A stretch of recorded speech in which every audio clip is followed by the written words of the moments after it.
In today's video, I'm going to teach you how to set up and manage a backlog. A backlog is your single organized place for ideas, requests, and pending work that hasn't been scheduled yet. Setting it up well keeps you from losing good ideas and makes it easy to decide what to do next. First, create a project called Backlog in your work management tool.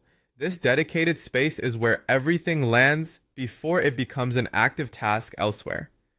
Think of it as your intake funnel.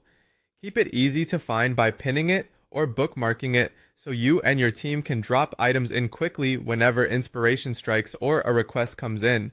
Start adding tasks that represent ideas, requests, or pending work.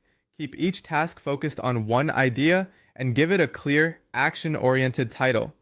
Use the description area to capture context, like the problem it solves, who requested it, and any links or attachments that illustrate the need. The goal is to write just enough so that when you revisit the task later, you can make a fast, informed decision. To make decisions even faster, use custom fields or tags to prioritize and categorize each backlog item.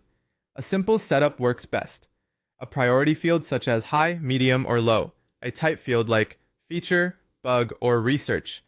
And an effort estimate to signal complexity.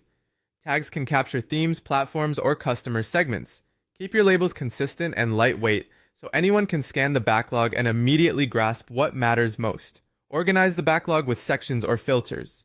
Sections like new, ready for review, and parked help you visually group items by their stage of readiness. Filters let you slice the backlog different ways, such as showing only high priority items or only bugs.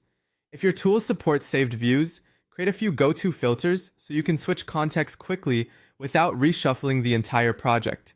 Make it a habit to review the backlog regularly and move tasks into active projects as needed. A weekly or bi-weekly review works well. In each session, confirm the details, pick the items that match your current goals, and move them into the appropriate active project with the right assignee, due date, and context. Remove them from the backlog once they're scheduled so the backlog stays clean. Close or archive items that are no longer relevant to keep things tidy and trustworthy. With a clear backlog project, well-tagged tasks, simple sections and filters, and a steady review cadence, you'll always know what's pending, what's next, and what to ignore.